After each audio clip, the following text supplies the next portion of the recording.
Like dolphins can swim, no nothing will keep us together. We can beat them forever and ever. We can be heroes just for one day. We can be heroes just for one day.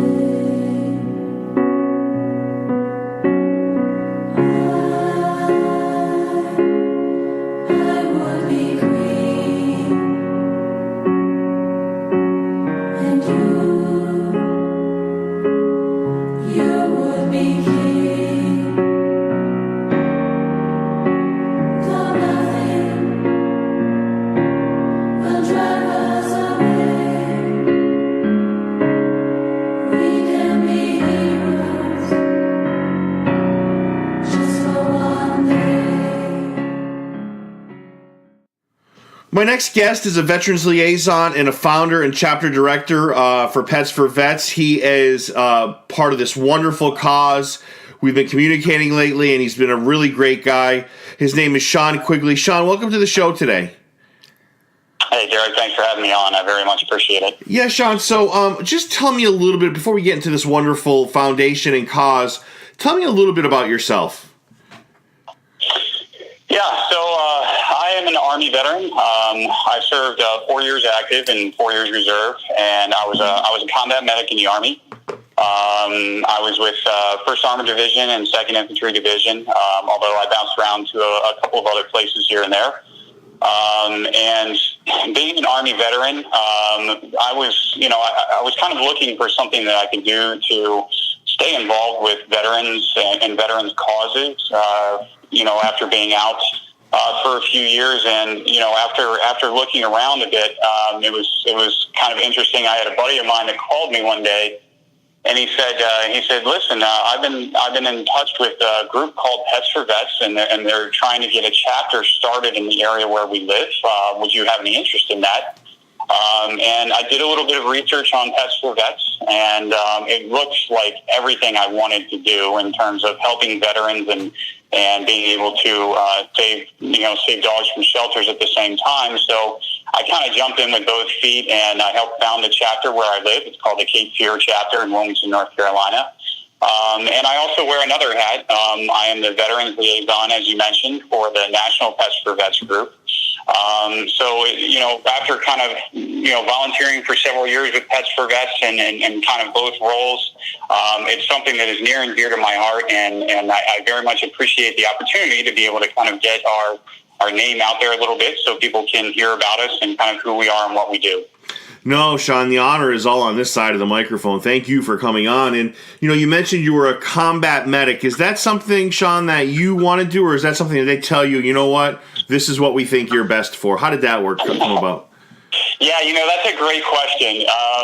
Part of the reason why I went into the Army, I wanted to do something that was pretty hardcore, but at the same time, I also wanted to be able to select what specialty I had in the Army. And before you go into the military, they give you a test, basically, which kind of measures your aptitude and things that you might be good at. And, they basically asked me what I would like to do if I had any interest after taking the test. And I knew I wanted to do something that was in the medical field, but I didn't have an exact idea of what I wanted to do. I was still, pretty young at the time. I was only 19, so I figured, hey, what I'll do is I'll kind of get a good base medical knowledge. I'll be able to serve, primarily in line units and combat units, and so to me, that was kind of the perfect combination where I could serve my country. I could do so in the Army, which is a great organization. At the same time, I can get a good, solid medical background for someday when I get out. So that was kind of my general idea. Everybody has their thoughts about kind of what direction they want to take in terms of whether they want it to be a career or whether they're thinking it would be good in terms of serving and training to do later in life. And I was kind of the latter of those two, and it worked out pretty well for me specifically. So, great question. Because some of the other branches, you don't necessarily get to select what your specialty is, depending on which branch you select. So, great question. Yeah, I have an affinity for the Army and all the armed forces, truthfully, because my father was in, and I have just such a respect for anybody that, dedicates and puts their life on the line for such a bigger cause. And I think our veterans, Sean, including you, obviously, are the best of us, right? They're the best of who we are as Americans, as a country. And this cause is just so special for so many reasons. So just briefly, and you mentioned Pets for Vets, specifically get into it. So as a combat medic, you must see people come over, and I'm reading off your website, so I don't want to make it sound like this is my line, but there's the scars that we do see, with coming back from any type of theater or combat, and there's the ones we don't see, right? So just talk about what this is and how we put it together and what it, just generally of what it is. Yeah.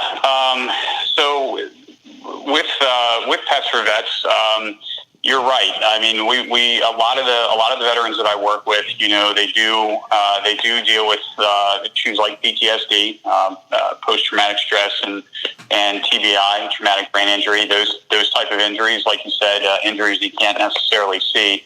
But our program specifically can do a lot to try and alleviate some of those symptoms.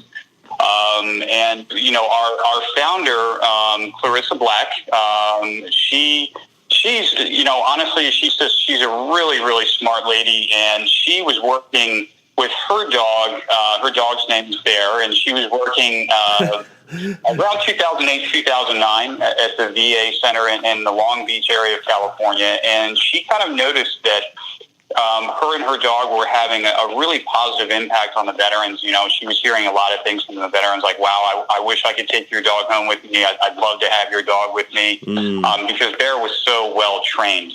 Because Clarissa she's an amazing animal trainer. I mean, she's got like a bachelor degree in animal science, and she's got a master's degree in anthrozoology, and she used to train animals like elephants and dolphins and all kinds of stuff. So she's one of these people that just kind of has a very intuitive nature with animals. And when she noticed how wonderful her dog Bear, who was so well trained, was interacting with the veterans at the VA in Long Beach, she eventually kind of had this light bulb moment where she thought, maybe there is a way where we can help our veterans and improve their quality of life.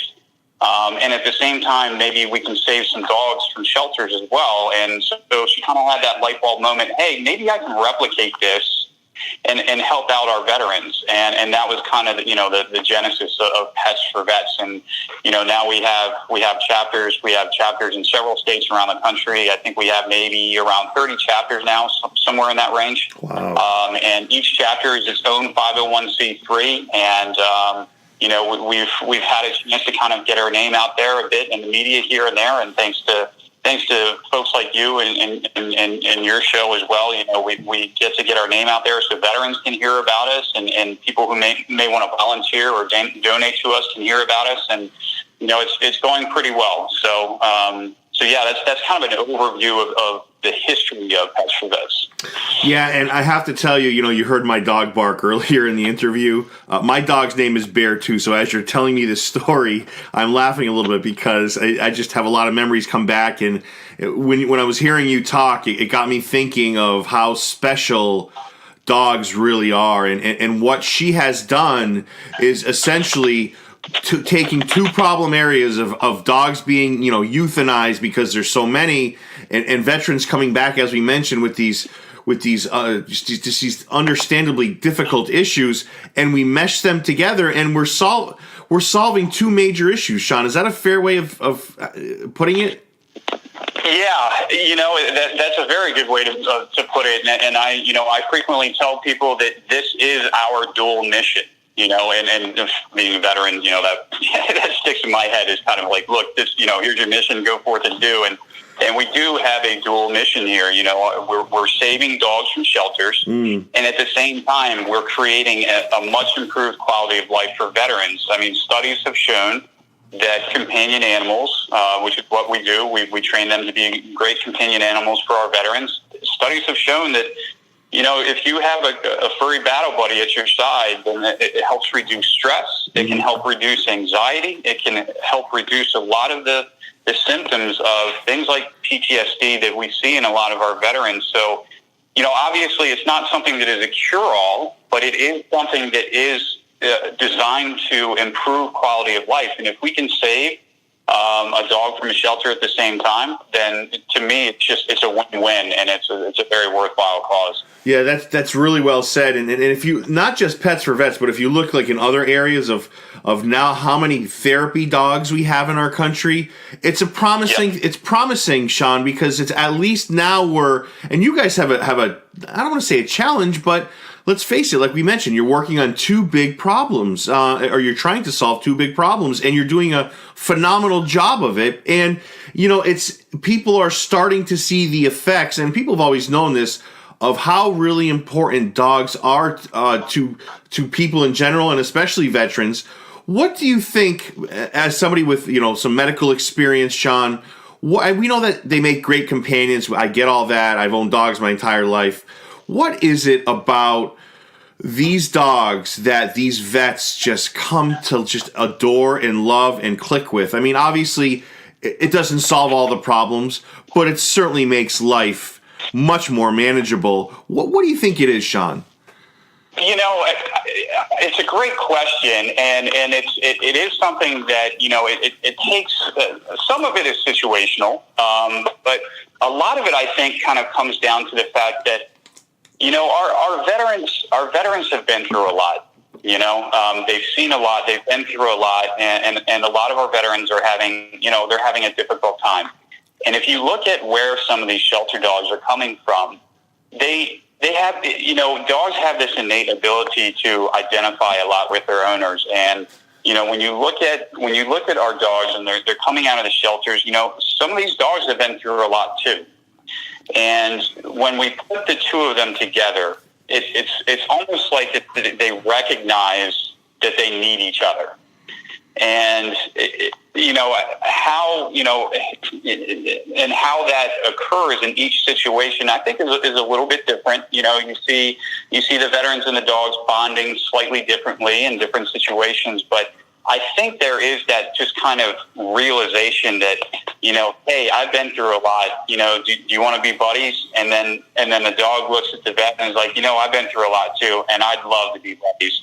And there's this bond that forms, and it has a tendency to form very, very quickly between the two of them. And that is the thing, when we get a match right, that is the thing that really warms my heart when I see how quickly the two of them bond.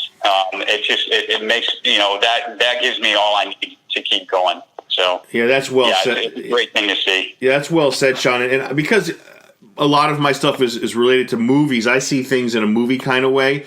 It just reminds me of the movie Seabiscuit, you know, the true story. You know, nobody wanted this horse, and, you know, the trainer, the jockey, the owner had all gone through trauma and stress in their lives. It's based on a true story.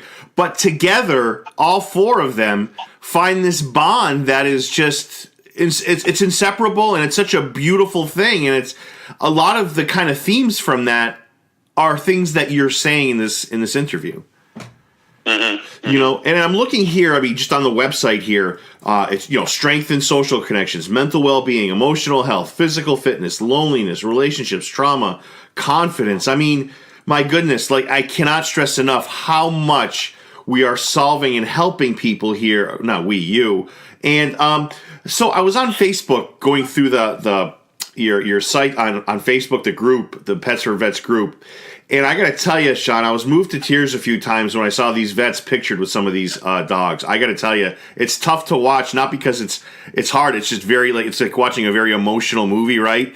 It brought me to tears a few times. It was just like, and some of these vets were like writing how much they were appreciative, and it was from like different chapters. Like you mentioned, there's 30 around the country. different chapters were people were chiming in saying, I love my dog and I love it. I view him as a partner and a friend. Oh, my goodness, Sean, it was such a heartfelt thing to see. Yeah, and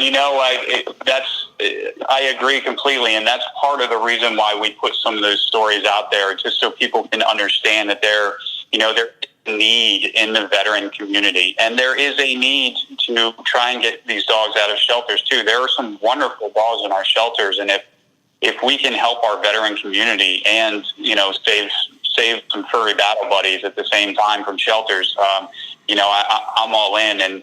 And I think those stories reflect a lot of what you see, after they've had a chance to bond, where, you hear from veterans where they say, this isn't my dog. This is an extension of who I am, and when you hear things like that, it's very touching. And, and it makes me feel like, wow, one veteran at a time, one dog at a time, we're making some progress. Mm-hmm. It's hard to see sometimes because you just, you want to help everyone and you want to help everyone right now. But we are making progress slowly but surely. Yeah, and each one of the stories is wonderful to hear. Yeah, and I love your philosophy, one at a time, because we owe our veterans, we owe you, we owe everybody. I'm looking at this website now. Some of these numbers are 1.5 million animals are euthanized. As many as 20% of returning military vets suffer from PTSD. My goodness, I mean, this is a match that's this is a connection that has success written all over it. And then, Sean, on the website, I'm looking at these heroic men and women that are veterans with these dogs, and they have smiles ear to ear. Like, I have never seen people so happy in my life. Yeah, and one of the other number that I'll throw out there, not to sound too somber, but one of the numbers that I frequently quote to people that I hope kind of snaps people into reality in a certain way is 22 a day. You'll hear a lot of veterans quote 22 a day. And unfortunately, we have an issue right now in the veteran community where on average 22 veterans a day commit suicide. To me, that is totally and completely unacceptable. Mm-hmm. And we need to try and do something about it.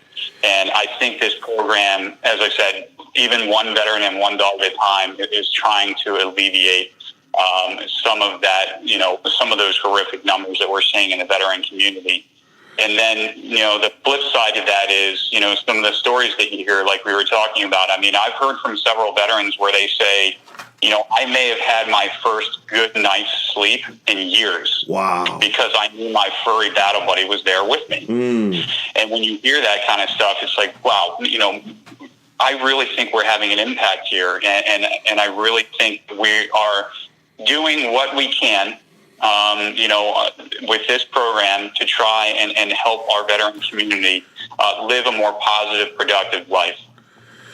Oh, that's well said, Sean. And one of the things that, anyone that's ever owned a dog will never gets what owning a dog is all about. If you've never owned a dog, you'll never understand. It's never a dog. It becomes something completely different, right? Dogs don't judge. Dogs don't judge you. They don't, where humans kind of have a tendency to judge people and kind of throw people away. Dogs are very grateful, and they show that how to be grateful to people that show kindness and compassion and caring.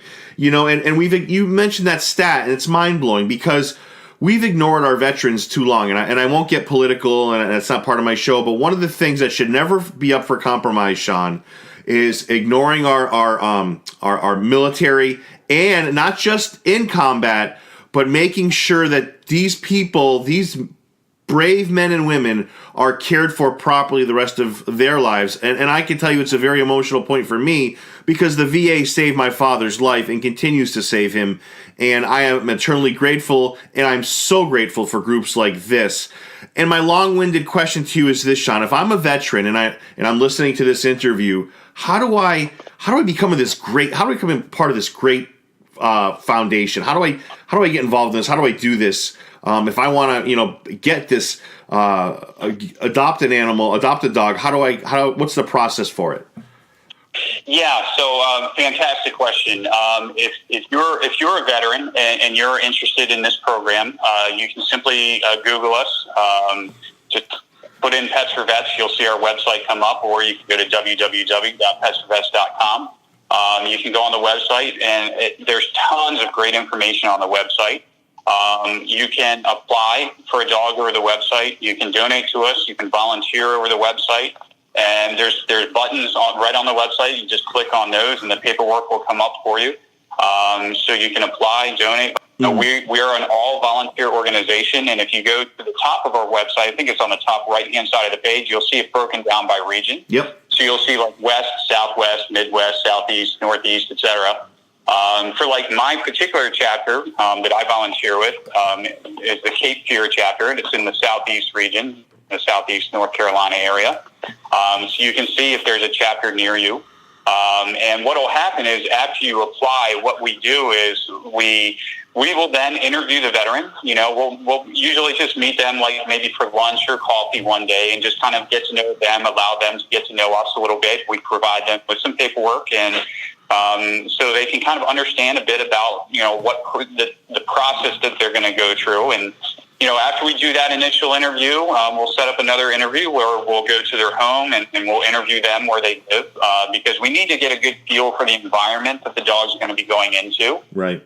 You know, I've worked with young OIF, OEF veterans who, you know, they have a house with a big, huge fenced-in yard.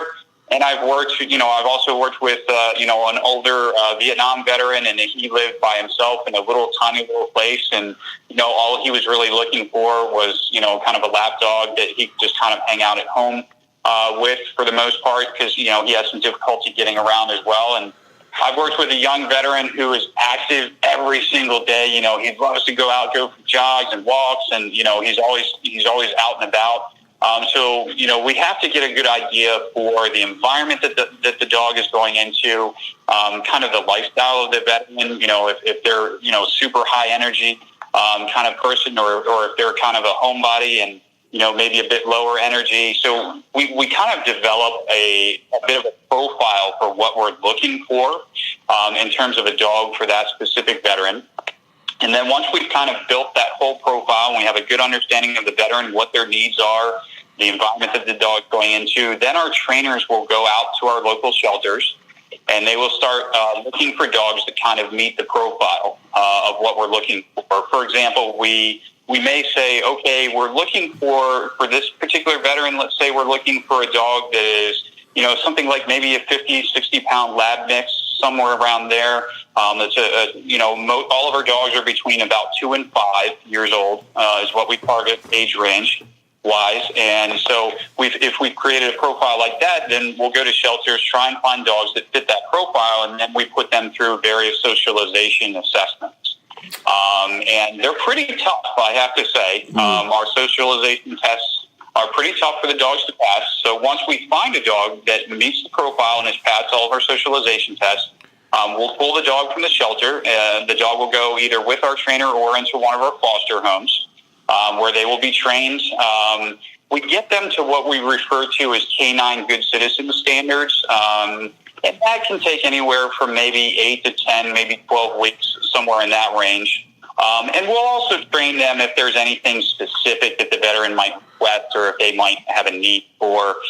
You know, some of our veterans, you know, they have really bad recurring nightmares, so we might work with the dog to wake up the veteran gently and stay with them until they've had a chance to kind of calm down again and go back to sleep, things like that. So if there's anything specific, we'll work on it with that, with the dog. And then eventually we'll get to match day, where we will actually present the dog to the veteran. We'll provide them with all their initial supplies that they'll need.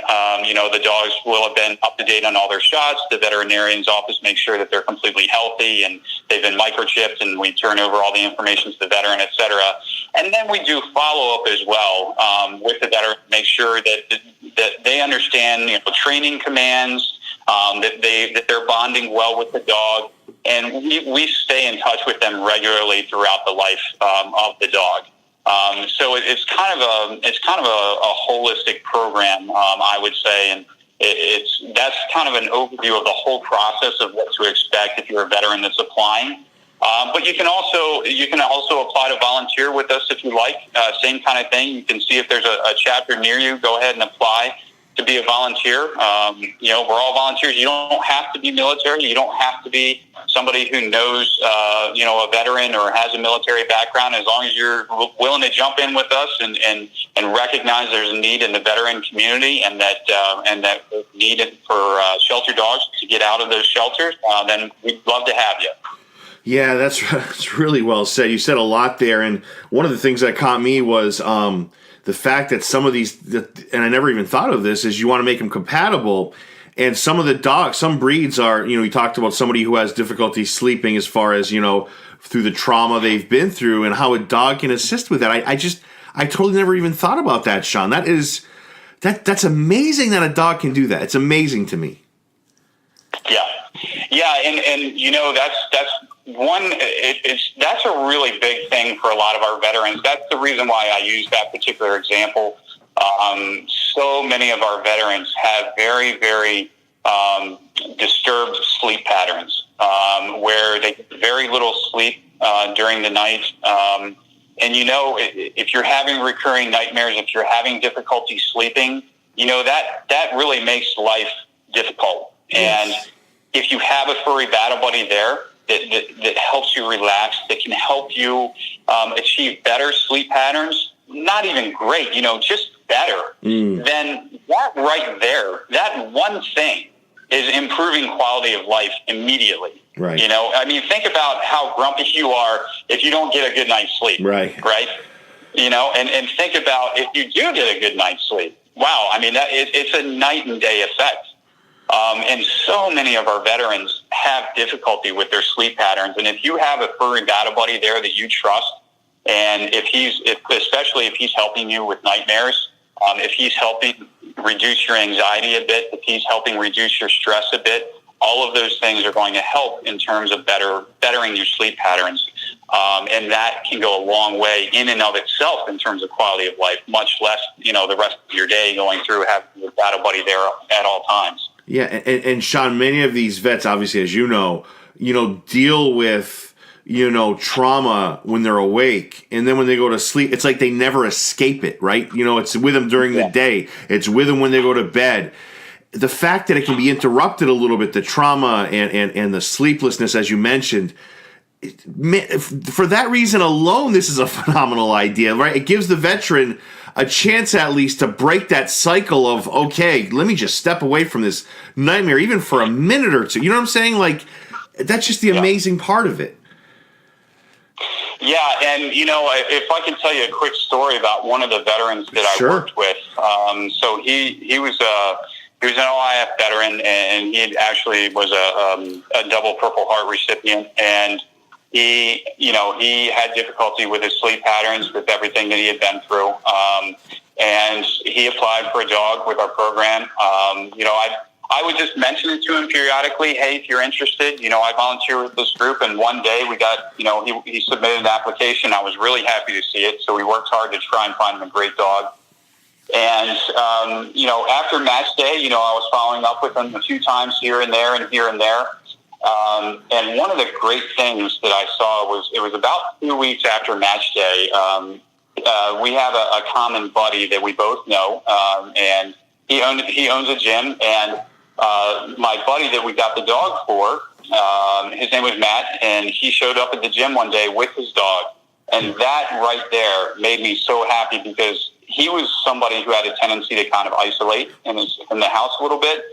Didn't get out, a whole lot. And certainly if he was out and about, wasn't necessarily socializing a whole lot with folks.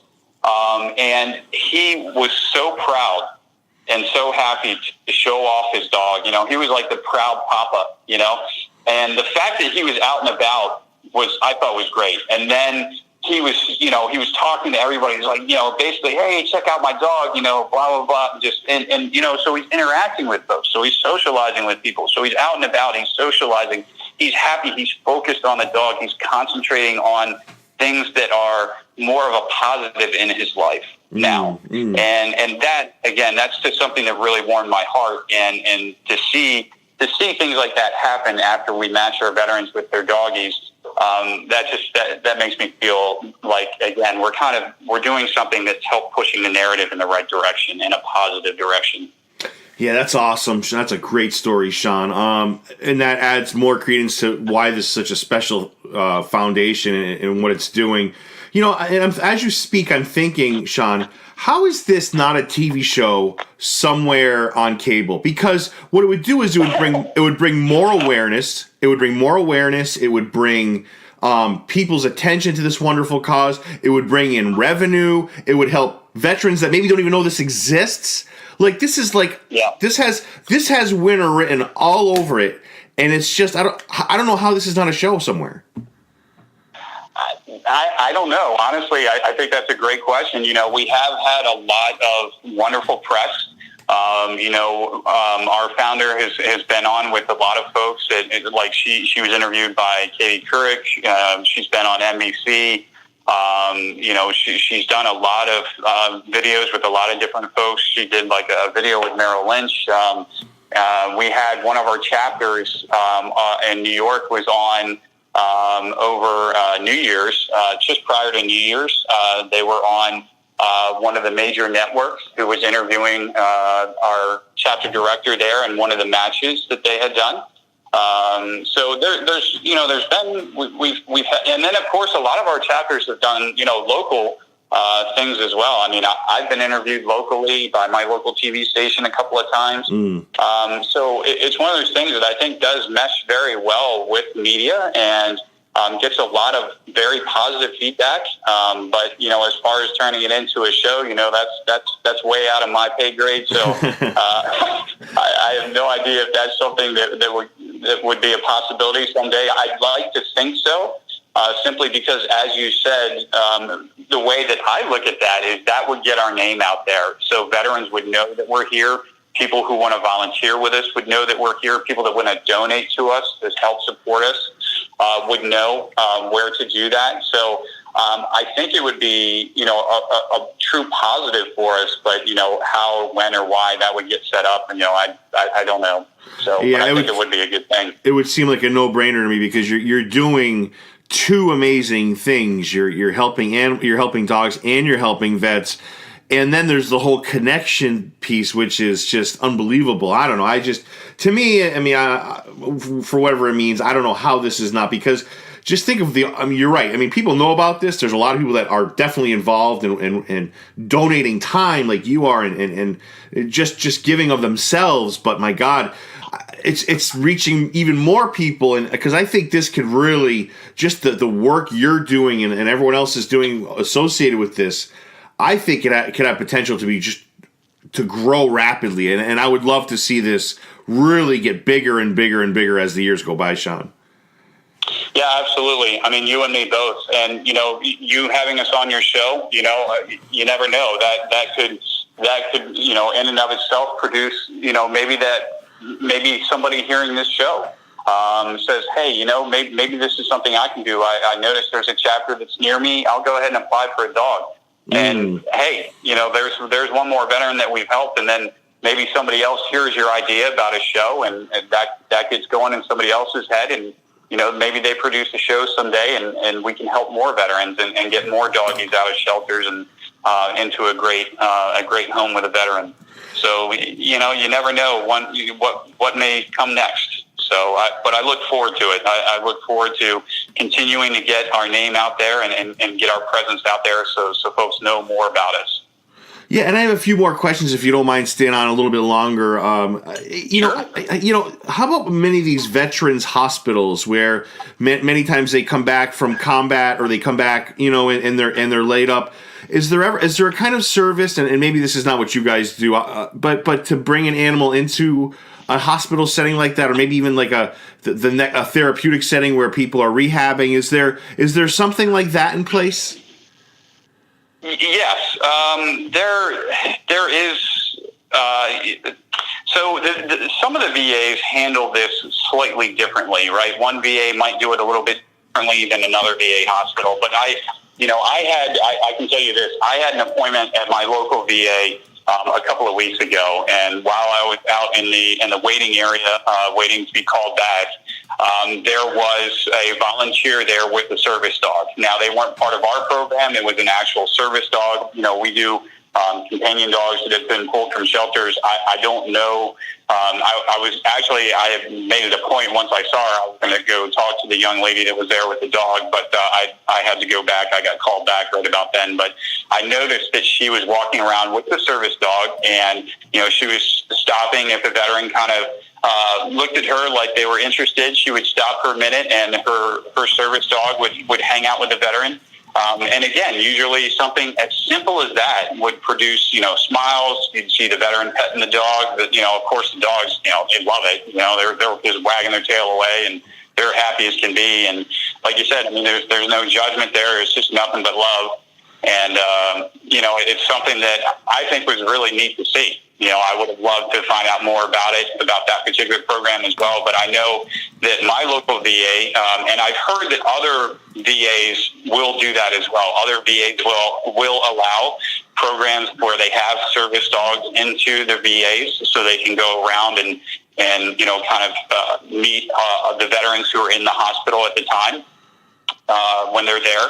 So I know that those programs exist, but I also know that the VA system, there's not kind of one blanket statement. The VAs, each VA center, I think, handles things slightly differently. So I think it's kind of up to each center, but that if somebody's interested in exploring something along those lines, I'm sure you could find more information about it. Google's a wonderful thing as far as finding information. So I'm sure information is out there. I have seen it before, and I think that's a great program too, because, obviously guys who are inpatients, they don't have the ability to have a dog. So to have the dogs come to them would be a great thing. Yeah, Sean, let me ask you, what's your biggest struggle when it comes to this? What is the one thing you guys always, what's your number, if I said to you, I can help you with any issue you're having, what would you put number one? Yeah, that's a great question, and this, you don't have to hang with me on my answer here, because it's going to vary a bit from chapter to chapter, depending on where you are. I can answer from my particular chapter. Right. We do have an issue finding dogs that are suitable for our veterans, and that's a good problem, and it's a bad problem. It's a good problem because there aren't that many dogs in the shelters around where I live. For example, I went to the county shelter, probably about 6 or 8 months ago, looking for a dog. They had 3 dogs in there, and they had 5 people in line to adopt. Now, that's a fantastic thing as far as my local shelter is concerned, but it's really rough on me when it comes to trying to find a dog, because I would say if I walked into a shelter and they had 100 dogs in there that fit the profile of the dog that I was looking for, I'd say probably only about maybe 5 of them would have our socialization assessments to be eligible to pull. So for me, in my particular shelter, I have kind of a hard time finding dogs. Now, I can tell you that I know there's a chapter in California where, unfortunately, for the local population, they have, 500 plus dogs in multiple shelters within a 30-minute drive of where their chapter is. So they have tons of dogs to choose from, but they don't necessarily have veterans that are aware that they're there, so they don't get a lot of veteran applications. So it kind of varies a bit from chapter to chapter in terms of what the need is. Some chapters do need, money. We exist on donation. We're all volunteers and we exist on donations. So, some chapters have difficulty trying to get the funds that they need to make their matches. It kind of varies. Volunteers, some chapters don't have enough volunteers. Some chapters don't have enough trainers. So it kind of depends on where you are around the country. And I'm sorry that, I don't have kind of a blanket answer for you, but, as you move around the country, each chapter is its own 501c3, and they kind of have their own, triumphs and challenges. Yeah, that's well said. And I'm on the website right now as we're speaking, and I'm looking at there's a lot here in the Northeast. There's Southwest, Southeast. I'm surprised how many are actually located in the Northeast. I mean, it's everywhere. And Let me ask you, Sean, is there anything else you wanted to add? Is there anything you wanted to that I haven't asked you that you wanted to get out there? No, just reiterating, if anybody's interested in our program, they can just Google Pets for Vets, or they can go to www.petsforvets.com. If you're a veteran, you can apply for a dog. If you're interested in donating to us, again, we exist on donations. You can do that on our website. If you want to apply to volunteer, or if you just have a question, you can do that on the website as well. It's easy as can be, and there's lots of good information out there on our website. If you're just curious about us and you want to read more, if you want to look at stories about matches that have been done, if you want to find out more about our founder, or about anything else that Pets for Vets is all about, just go to our website and ask us anything you like. We're here to try and answer your questions and to try and be available for both veterans and people who are interested in volunteering or donating. That's really well said, Sean. And I just wanted to end with this quote because, as you mentioned, the website, one of the veterans has a quote up there. It says, "He's more than just a friend. He's my battle buddy. He's my left hand. We're connected by a leash, but it's really our umbilical cord. He's sometimes more tuned into me than I'm tuned into me. He knows more about me than I do sometimes. He lets me know what's going on." I mean, I think that summarizes what you guys are doing as a whole. Absolutely, yeah. It's a great quote. I've read that several times, and I think it's a great summary of what you see when we get our matches right with our program, and I think that's a great kind of way to wrap everything up. So I very much appreciate you having me on the program to allow us to get our name out there and so folks can learn more about it. So thank you very much. Yeah, Sean, I thank you, and I thank all the folks for Pets for Vets who are donating their time. As you said, you guys operate on donations. I wish you nothing but the best moving forward, and thank you so much for coming on today.